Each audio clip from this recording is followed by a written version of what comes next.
Ouvrons nos Bibles dans Marc 16, 19. Nous allons le lire ensemble. Marc 16, au verset 19. Marc 16, au verset 19. Regarde mon frère ce que la parole de Dieu nous dit.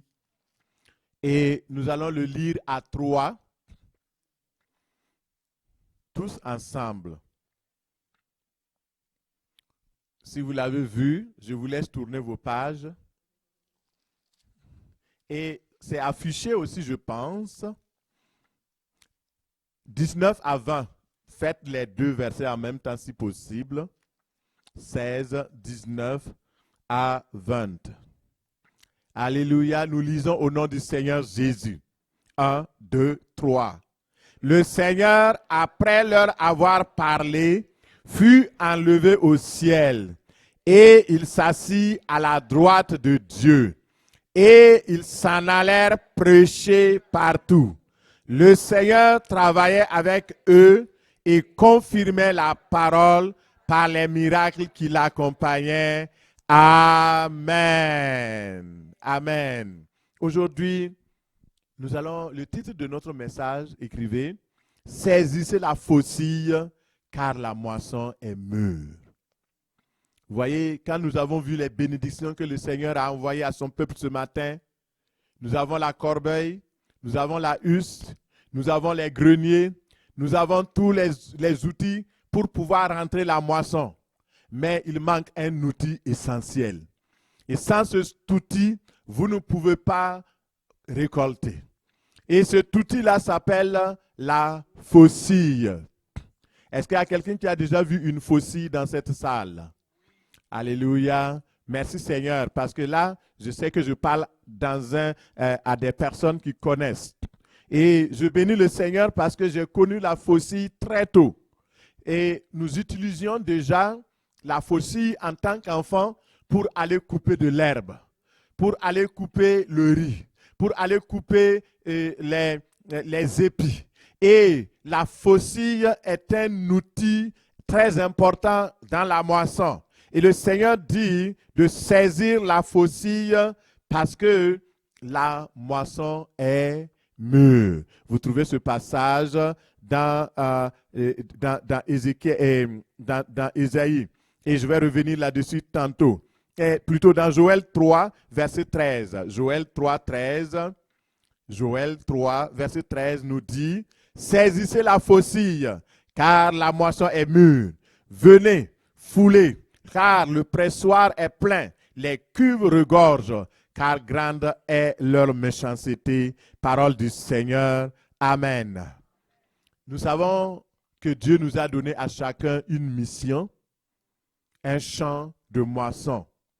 Et comme il a dit dans Ésaïe 49, 6, « Je t'établis pour être la lumière des nations, pour que mon salut soit manifesté jusqu'aux extrémités de la terre. » Chacun de nous est lumière. Chacun de nous a été établi. Dès que nous avons reçu Jésus-Christ comme Seigneur et Sauveur, le Seigneur nous a donné un mandat. Et nous avons vu le Gadarénien, cet homme-là qui était possédé par plus de 2000 démons et qui a été délivré. Et quand il a été délivré, il voulait suivre Jésus immédiatement. Il voulait embarquer avec Jésus dans le bateau. Et Jésus a dit non, va sur les tiens. Va dans ta famille. Va dans la Décapole et dis-leur ce que Dieu a fait pour toi. Et combien il a eu pitié de toi. Combien il a été bon envers toi. L'évangélisation, c'est simple. C'est d'aller dire au monde ce que Dieu a fait pour vous. D'aller témoigner ce que Dieu a fait pour vous. Et de montrer que votre Dieu est bon. C'est un Dieu d'amour, miséricordieux, lent à la colère, riche en bonté, riche en amour et en fidélité. Tu dois le proclamer, tu dois le dire. Et le peuple de Dieu doit l'entendre. Les hommes qui ne connaissent pas Dieu doivent l'entendre. Les païens doivent l'entendre. Les athées doivent l'entendre. Partout, ils doivent l'entendre. Et le Seigneur t'a établi pour cela. Et que le nom du Seigneur soit béni. Amen. C'est pourquoi Dieu dit, pour accomplir la mission de la moisson, il faudrait que tu es un instrument. Et cet instrument-là, c'est la faucille. Et Dieu te dit ce matin, saisis la faucille, car la moisson est mûre. La moisson est déjà prête. Et nous allons voir rapidement pourquoi, qu'est-ce qui montre que la moisson est mûre. Que veut dire saisir la faucille pour la moisson? Dans Marc 4, 26, il est dit, il est aussi du royaume de Dieu comme d'un homme qui répand de la moisson dans son champ. À présent, il dort, il veille, la nuit comme le jour. Le grain germe et la plante grandit sans qu'il s'en préoccupe. D'elle-même, la terre fait pousser le blé. D'abord la tige, puis l'épi vert. Et enfin, les grains de blé remplissant cet épi. Et lorsque le grain est prêt à être cueilli, l'homme y met aussitôt la faucille, car la moisson est prête. Car la moisson est prête. La moisson est mûre. Et ce texte décrit les étapes de la croissance d'une plante, depuis la préparation de la terre, la semence, le fait que la plante se lève, parce qu'à ce point-là, on travaille la plante, on la nourrit, et lorsque la plante grandit, elle porte un épi, et lorsque l'épi est mûr, on sait, tout bon planteur, c'est quand les fruits sont mûrs. Tout bon fermier, c'est quand le blé est mûr. C'est le moment de la récolte. Et lorsque le moment de la récolte est là, alors, surtout dans les champs de blé, on met la faucille. Et dans Deutéronome 16, 9, il dit, le moissonneur est celui-là qui manie la faucille. La faucille, c'est quoi? C'est l'outil des moissonneurs. C'est simple. C'est l'outil qu'on utilise. Mais ça, c'est au côté naturel. Mais spirituellement, ça veut dire quoi? Qu'est-ce qu'une faucille? Qu'est-ce que cela représente? La faucille, notez très bien, c'est l'emblème de la prédication de l'évangile, de la bonne nouvelle pour le salut des âmes. Dans le monde naturel, on utilise la faucille pour couper, pour enlever la moisson naturelle qui est mûre. Dans le domaine spirituel, on utilise la prédication de la parole de Dieu pour le salut des âmes. Marc 16, 20 nous dit, ils s'en allèrent prêcher partout. Le Seigneur travaillait avec eux et confirmait la parole par les miracles qui l'accompagnaient. Prêcher la parole de Dieu partout, c'est l'outil par lequel nous moissonnons. Il n'y a pas un autre outil. Si vous utilisez d'autres outils, c'est que vous n'allez pas, soit vous allez trouver, mais je ne sais pas comment vous allez récolter, mais ce ne sera pas forcément de la bonne récolte. L'outil, la faucille que Dieu nous donne, c'est la prédication de l'évangile. Prêche la parole. Insiste en toute occasion, favorable ou non. Même quand les hommes ne veulent plus entendre l'évangile de vérité, prêche la parole. C'est ça. Et lorsque nous prêchons, nous utilisons notre faucille. Saisir la faucille, ça veut dire quoi? Ça veut dire se saisir du zèle courageux que donne l'évangile pour annoncer la bonne nouvelle de la paix et du salut avec Dieu. C'est toujours être prêt à transmettre la parole de Dieu. C'est manifester de l'ardeur dans l'annonce de l'évangile. C'est ça, utiliser la faucille. Manifester le zèle, l'ardeur. Être conscient que tu prêches la bonne nouvelle. Vous savez, aujourd'hui, il y a plein de techniques que les gens utilisent. Je vois sur Internet, how to grow your church. Et donc, comment faire grandir ton église? Souvent, je suis curieux, je vais aller cliquer pour regarder. Ah, si tu veux que ton église grandisse, tu veux passer de 100 à 200, de 200 à 300, de 300 à 1000. Alors, voici les techniques. Voici les techniques, mon frère. Ça, ce sont les techniques du monde.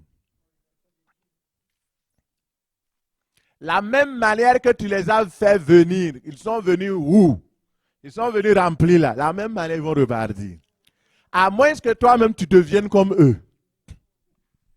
Tu prêches l'évangile au rabais. Il y a des églises, vous les connaissez, hein, on ne parle pas de péché. Tu prêches le péché, demain tout le monde s'en va. Les gens ont des péchés mignons qu'ils aiment. Le jour où tu dis, ah, mais pasteur, tu parlais de moi. Ah, est-ce que c'est de moi que tu parlais? Mais écoutez, la prédication, ça ne touche pas des arbres, c'est des hommes. Et moi, mon but quand je prêche, c'est que toi, tu te sentes touché, concerné et que tu changes de vie. Je ne suis pas là pour te dire, ok, ah là là là là, tu sais, Dieu t'aime malgré tout.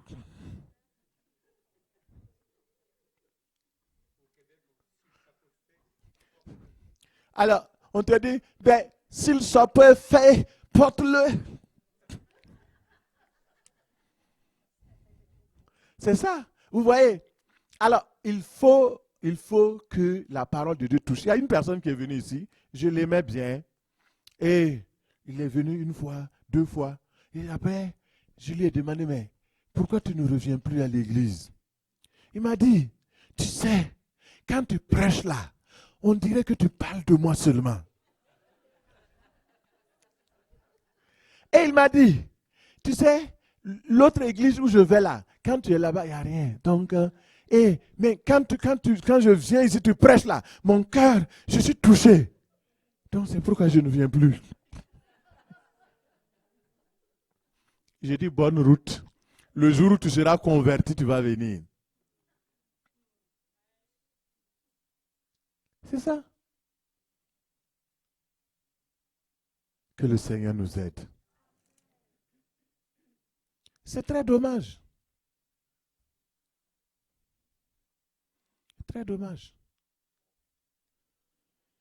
La bonne nouvelle de la paix doit être prêchée. Acte 17, 30 nous dit, Dieu, sans tenir compte des temps d'ignorance, annonce maintenant à tous les hommes et à toutes les femmes en tout lieu qu'ils aient à se repentir parce qu'il a fixé un jour où il jugera le monde selon la justice. Par l'homme qu'il a désigné, ce dont il a rendu témoignage à toute épreuve, certainement en le ressuscitant des morts. Acte 17, 30. La seule façon de rentrer la moisson mûre de notre génération, le secret, c'est vraiment que nous redécouvrions le zèle de l'Église primitive. L'Église primitive aimait les âmes. Ils allaient à la rencontre des âmes, ils parcouraient les villes et les villages à la recherche des âmes perdues, même au péril de leur vie. C'est ça la vision missionnaire. Jésus dit, allez partout, faites de toutes les nations des disciples. Si nous cherchons à ressembler à Jésus, et souvent on chante des chants, ah, je vais te ressembler Jésus, je vais te ressembler Jésus. Tu veux ressembler à Jésus? Va évangéliser. Acte nous dit, Acte 10, 38, il dit que le Seigneur Jésus, il allait de lieu en lieu, faisant du bien, délivrant tous ceux qui sont sous l'emprise du diable. Il évangélisait, il parlait du royaume, il évangélisait, il faisait des disciples. Tu veux ressembler à Jésus? Voici, c'est là, ce domaine-là, dans lequel tu dois le ressembler le plus. Sans oublier les autres. Nous devons atteindre les perdus là où ils se trouvent. Et il y a certaines personnes, ils ne viendront jamais dans nos églises. Parce que nos églises sont trop formalisées.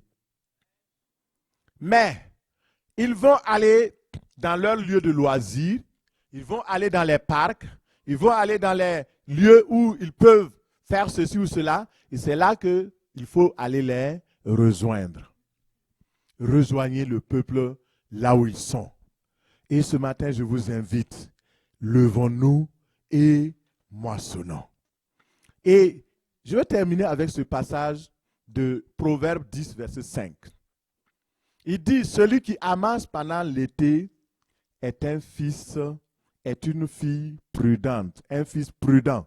Celui qui dort pendant la moisson est un fils qui fait honte. Réfléchissons. La plupart d'entre nous, nous sommes partis à l'école. Il dit celui qui moissonne, celui qui travaille pendant l'été, en amassant, c'est un fils prudent. C'est un fils sage. C'est une fille sage. Mais, celui qui dort, vous savez, la paresse spirituelle est très, très dangereuse.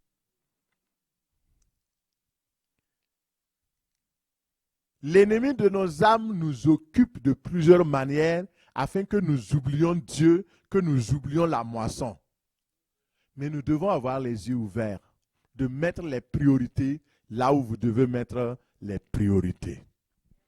Il faut profiter des temps et des moments favorables pour la moisson et témoigner. Ton témoignage peut amener des multitudes d'âmes au salut. Et les millions, les multitudes d'âmes qui ne sont pas sauvées, ce sont des champs avec des grains déjà mûrs. Ils ne seront jamais moissonnés à l'intérieur de l'église. Ils sont dehors. Il faut les rejoindre dehors. Alléluia. Il y a plein d'athées au Québec, plein d'agnostiques, de bouddhistes, de musulmans, d'hindouistes, des gens qui pratiquent plusieurs religions. Et la religion est le seul point dans lequel je suis d'accord avec Karl Marx, c'est que la religion, c'est l'opium du peuple. La religion aveugle. La religion trompe. Parce que quand tu es dans la religion, tu es comme dans un secteur de sécurité.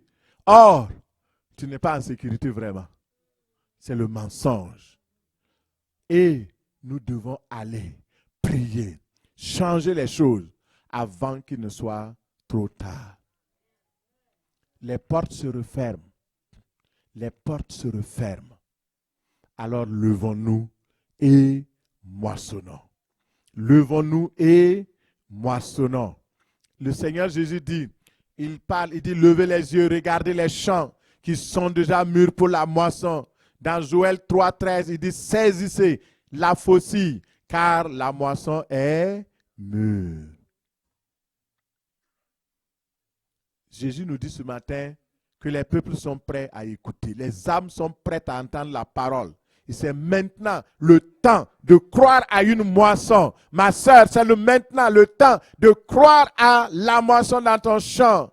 Jésus le Christ, lui-même est le Seigneur de la moisson. Le Saint-Esprit est le Seigneur de la moisson. Et le propriétaire te dit, ma moisson est prête. Et toi tu dis, non, moi je suis ouvrier, je veux ronfler encore.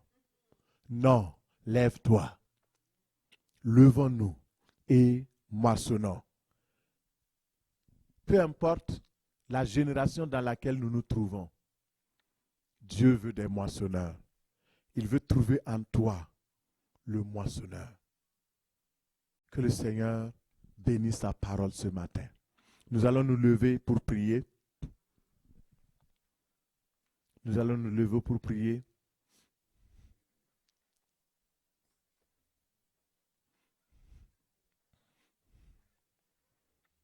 Nous allons prier selon le psaume 18, verset 34. Vous pouvez l'afficher pendant que le groupe musical s'avance.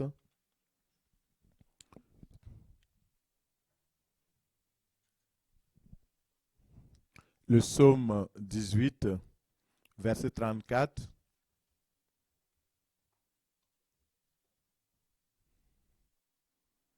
Nous allons prier.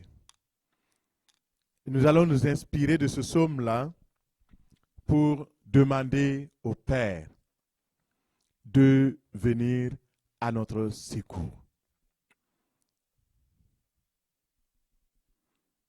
Psaume 18, 34 nous dit, « Il exerce mes mains au combat et mes bras tendent l'arc d'airain. » Dieu notre Père, ce matin parce que nous parlons de moisson et de saisir la faucille, car la moisson est mûre. Mon frère, ma soeur, l'outil de la moisson, c'est la faucille. Nous allons voir les autres instruments plus tard. Mais tu dois croire déjà. Tu dois attraper cette faucille-là.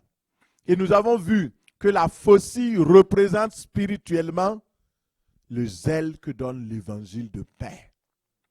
Ça représente l'évangile prêché, la parole proclamée, la bonne nouvelle annoncée, le témoignage de Christ dans le monde pour amener les âmes à être sauvées.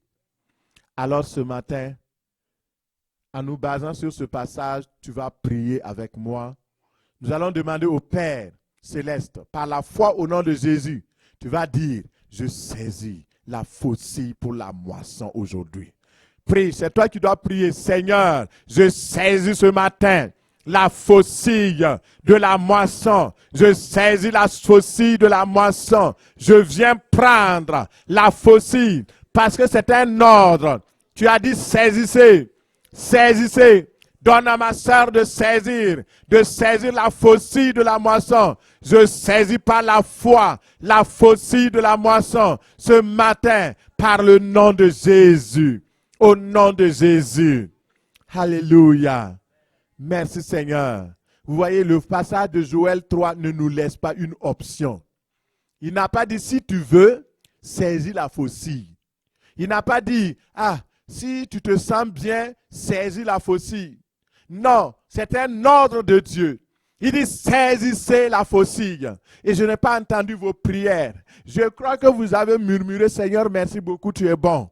Je veux que tu dises à Dieu, par la foi dans le nom de Jésus, je saisis la faucille de la moisson ce matin au nom de Jésus.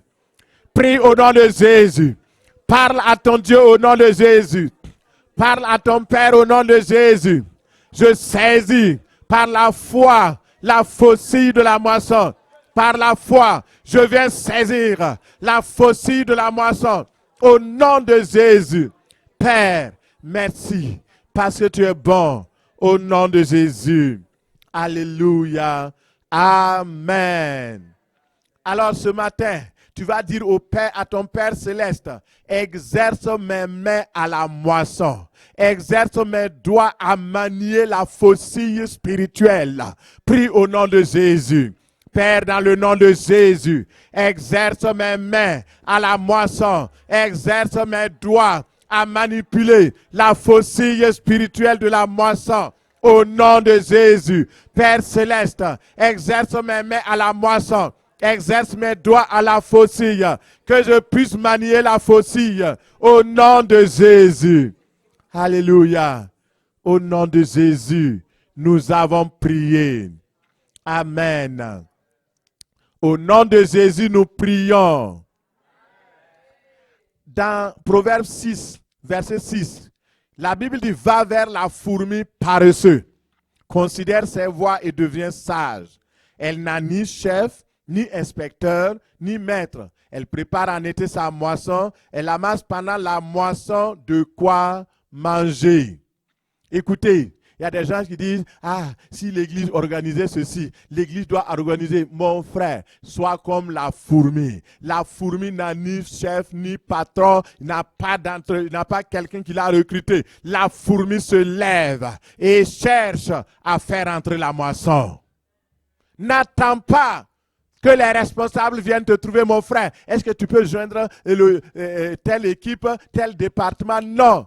Engage-toi. Tous les arguments qu'on amène là, c'est la paresse. Dans cette église, on n'intègre pas les gens. Viens t'intégrer seulement. Intègre-toi. Intègre-toi. Viens le jour, vendredi là. Tu dis, bon, moi je chante, je joue la musique. Et écoutez, mettez-moi ici. Si vous ne me mettez pas, je vais appeler le pasteur Mathieu. Vous allez voir que tout de suite, ils vont vous mettre. Oui ou non? C'est ça? Ça a bougé. Allez dans le groupe, allez dans les équipes.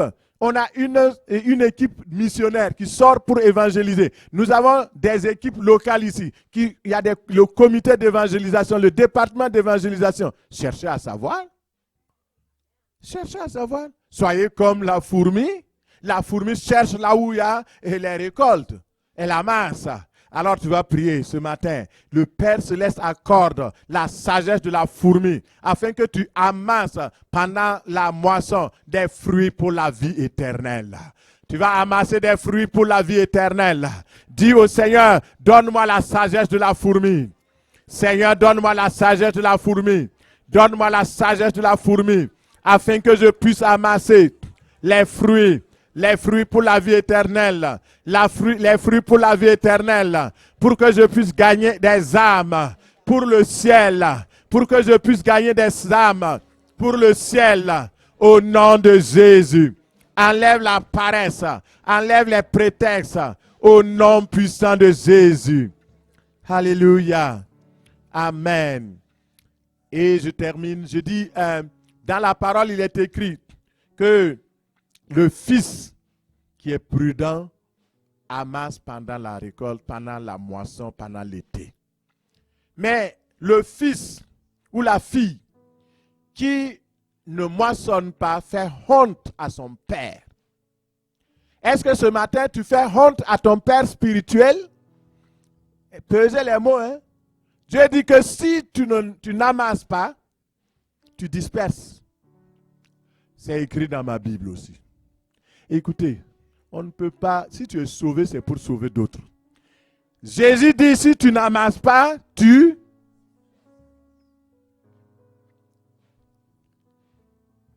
Est-ce que je suis un fils sage? Est-ce que je suis un fils prudent? Est-ce que je suis une fille prudente? Ou bien je fais honte à mon Père Céleste en ayant des prétextes de paresse? Tu vas prier, avant de t'asseoir, tu vas prier. Tu dis au Seigneur, enlève la paresse de ma vie. Enlève la paresse de ma vie. Donne-moi d'être sage et prudent. Donne-moi d'être moissonneur en vérité. Pas dans simplement la théorie, mais dans la vérité. Prie au nom de Jésus. Seigneur, merci. Merci pour ta grâce. Merci pour ta fidélité. Merci pour ton amour. Merci pour ta bienveillance. Merci, Seigneur, de ce que tu nous as enseigné aujourd'hui. Merci parce que tu es le Dieu fidèle. Merci parce que tu viens à notre secours. Rends-moi sage à salut pour amasser les fruits de la vie éternelle. Au nom de Jésus, j'ai prié. Amen.